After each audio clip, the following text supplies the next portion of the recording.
Hello, how are you? I'm Ezra, and this is Cozi. Hi. And if you notice, she looks a little different. I look a little different. She went back to her natural black. It's not black. Oh, it's brown. Dark brown. Dark brown.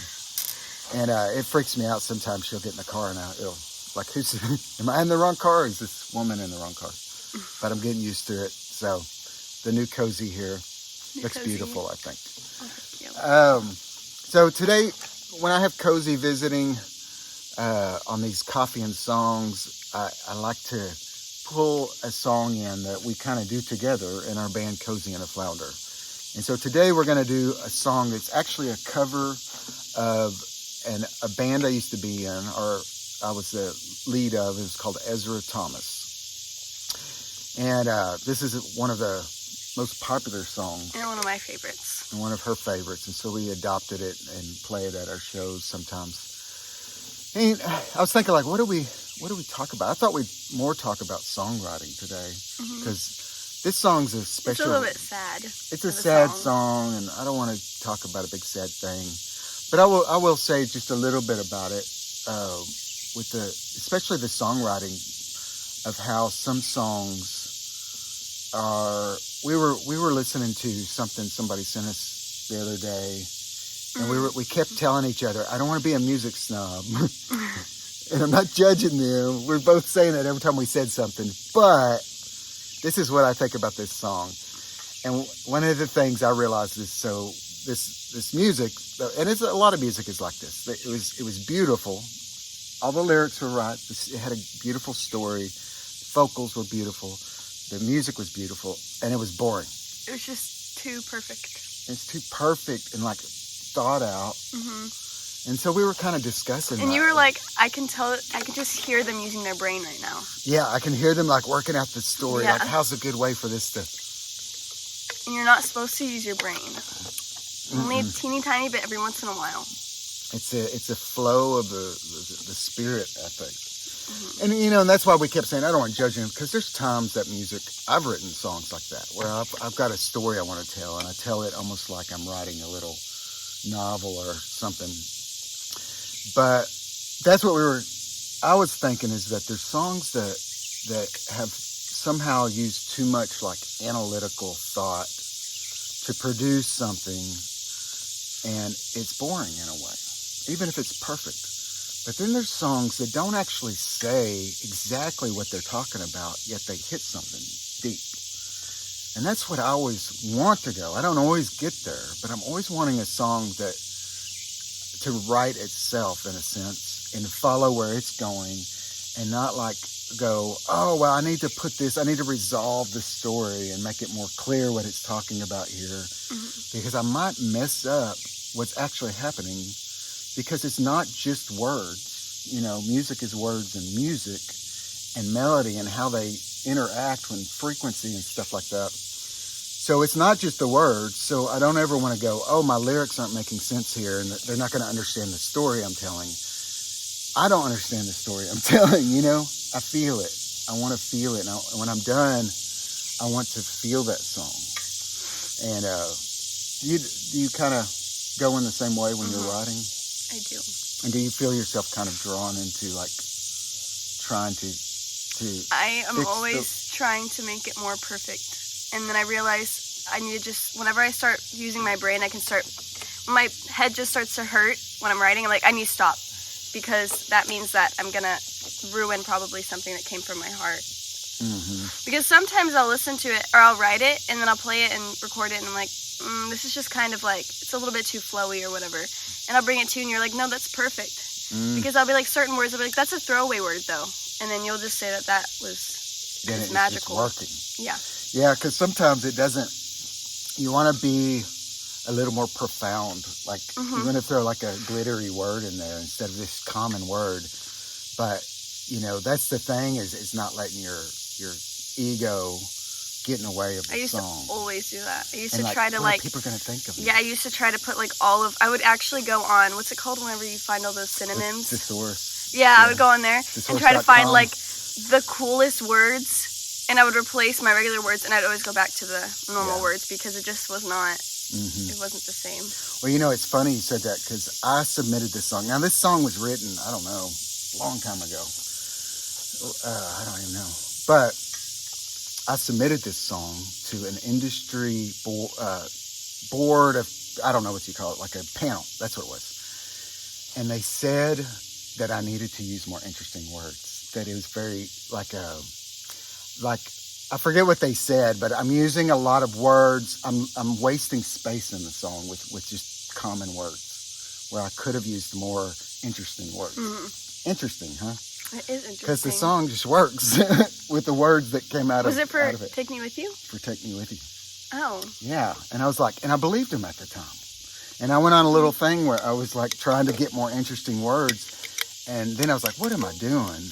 You know, I don't write songs, first of all, for them. Mm-mm. I'm trying to, and this kind of brings it full circle because this song, I was going through a divorce during this song. And what I really want from a song is for it to express something in a way that I can't with just words. And to express a feeling that when I play it, and I don't always think of when people listen to it, but I want that when they hear it, that they hear what I feel and that it'll bring it out. That's maybe what's so not a great idea about getting very literal and what you're trying to tell people. It's like a movie at the end going, and the moral of the story is, and there's a lot of like movies nowadays, they're real preachy, like what exactly are you supposed to feel right here? And there's somebody over there talking and telling the audience basically what they're supposed to feel. Mm-hmm. Well, I'm not allowing them. The artist is like taking it away from the person. Because I'm leaving, you know, this song, I'm not saying I do this on every song. I don't think I hit it on the target all the time. But those rare songs that leave the space for the listener to insert their life. And I'm not trying to insert in the end of their story. And, you know, that's funny because it actually brings back another story about this song. It's because this song is sad. Like the divorce, I've been through 2 divorces and one of them didn't take. And that was with your mom. The first one did take. And it was like sawing my leg off with a butter knife or something. Both of them were. But so it's a sad song. And the song itself is written when I knew that it was over. It wasn't going to be fixed. And so the song is kind of a plea of just take me with you wherever you go, you know. And it's funny because I have parallels when I went through a divorce with your mom. I wrote a song called History of Love that was the same thing. And maybe it's my personality, but I was like, well, fine. If we're getting divorced, just go on with your life. But, you know, put me as the work guy in your shed or something. Take me with you, you know. And so it's real sad. And I made this video. This is speaking of like getting too literal. I made a music video, which you can get too literal with the stories because then you're telling the listener, this is the story of the song. And it takes it away from them. And it said, no, it's my story. So people got mad at my video. Not mad, but I got comments because I put in there literally that I did not get the girl at the end. She marries somebody else. And I'm just kind of sad. And I'm like the minstrel in her life. And I like wherever she goes. And then they go on happy with their life. And I'm playing this song. And now, people had taken this song, because it's like on a TV show, and made it more of a love song of take me with you. Almost like something that would heal. Like if, you know, almost you could take this song to somebody that was leaving you and go, take me with you. I can't live without you. And, you know, I think in their minds they were seeing that. I never watched the TV show it was on, but I think it was something like that. There was a breakup and this song plays. And so people had put their own stories of just, I love you, take me with you. Where I had like dictated this sad, very sad story of, you know, me saying, take me with you, and this girl going on to a happy life without me. And they didn't like it. I got comments saying, I don't like that. That's not what the song is about. Why did you do that? You know, because I made it too much my story. Mm-hmm. And, you know, I imposed even, you know, the song was written out of that. But at a certain point, it belongs to the listener, and I don't want to mess that up. I think that for most songs, but then every once in a while, it's like there's supposed to be a song where it's like a story. So someone can kind of forget about their life. Absolutely. And then, but that kind of song is definitely, I think, one that you need to leave room for. Yeah, and that one People too. that make their own. It's a thing of those two can be told. Like you think of that Joan Baez song, "Diamonds and Rust," tells an amazing story, but it still leaves room for your story. You know, and then some folk songs actually tell the story of Billy Bob Joe and they went down to him and while they were in the snow, whatever. Just making that up. I can't really put my story into those or in that kind. Yeah, and those aren't bad either. I would love to write a song like that, but even those, you allow the inspiration to come through, and that's why we always say. That's why we were sitting there going, like "I'm not Bobby being a Blue. snob." Like Bobby Blue's a story from the beginning to the end, but. That's funny you said that because that song. Now y'all haven't heard this. Now I should insert here. I'm sorry. This is a long one. I'm not sorry. This is a long show, and I'm not sorry. But that's from our new album, Cozi and a Flounder, which it's not out, but it's in limited release, and you can go to coziandaflounder.com and actually listen to this song we're talking about. You can download it. You can buy a download. You can buy a vinyl, a record, and we'll explain that in another video. But Bobby Blue is a song off of there, and it's a perfect example because now we're getting to, it's an actual story from beginning to end, but the song still told the story. Do you remember? Yeah. So we finished the song, and it was like, I don't know if it was months or a year later, it was within the same week. We realized it was kind of like there was a mistake almost. Yeah, there was like, we thought the song was telling one story. And it's funny that we both had this intuitive thought because I remember you came into the studio and you go, you know, I realize that song is not saying what we thought it was saying. And I was like, and I had been thinking the same thing because there's this one line and we had told each other that it was one story. Yeah. But there's a line in it that I remember even writing the song that we were like, that just sounds right. And we put it in there, but it actually changed the entire story that we were trying to tell. And so then again... It completely changed it and it shocked us. Completely, and it shocked us. It was after... I was actually a little bit upset because I was like, dang it, we made a mistake. Yeah. And we already recorded it. We already got it mixed, everything. But the truth is that song wanted to tell a story, and now we're trying to interpret it. We talk about it sometimes like, maybe it's about we tried to Mama tried to fix it a bunch of times. Like, especially her. Yeah, she made like a whole... to work out happy and good, and we don't know, you know, it's something we interpret. And so that's the thing is that, that's why I always say I don't want to be a music snob when I'm like criticizing other people's songs, because I do that sometimes. I like those songs in certain ways. They're great for certain circumstances. But I want to recognize, why is this boring to me? And it's for that I feel like they came with their story, and then they imposed it upon. Then they wrote it and imposed it upon the song instead of the song telling their story. And you know, right or wrong, that's just what I feel, and that's how I write. And I know it's how you write. Probably because you grew up with me talking about it. I'm getting the sun in my face now. Oh, it makes it glow. Well, you want to play the song? Yeah. So this is called "Take Me With You." I'm glowing. We tried to escape the sun. It's really there. It's really there. It's not a lie. There's the sun up there. It's really there. Okay. You ready? I'm gonna get my position. Yeah.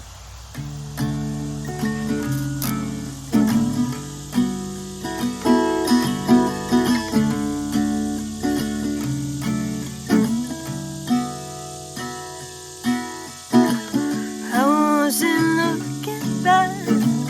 I thought your key had locked the door. This time for sure. An angel painted black and a devil for the cure. Each night at the door.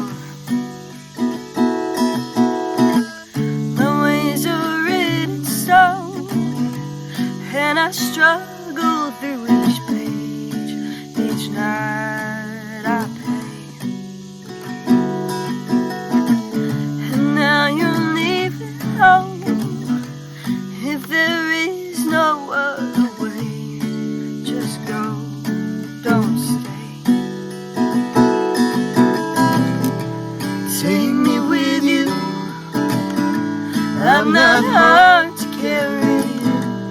Take me with you.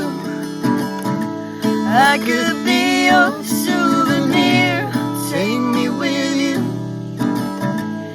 Take me with you where you go from here.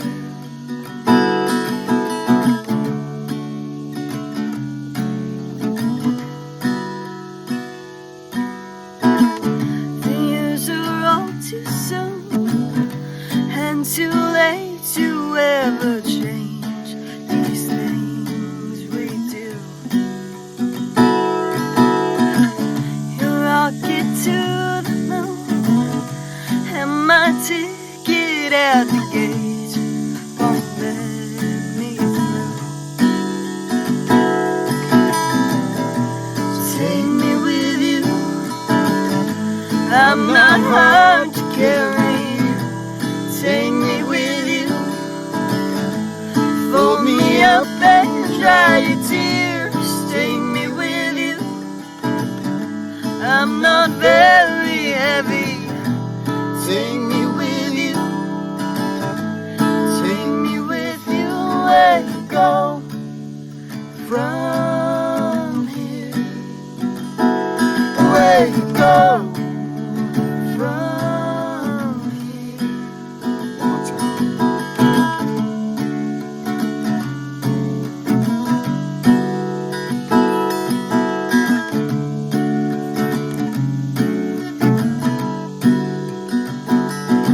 To the place that you're going, know you've always been.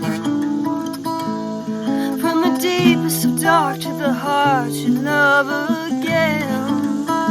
What did I go from the grace of love that will never end? Oh, a dream to get face to face and know your skin. Where you go from here?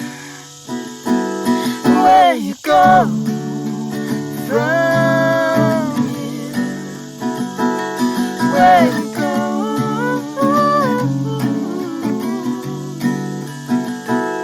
Where you go from here?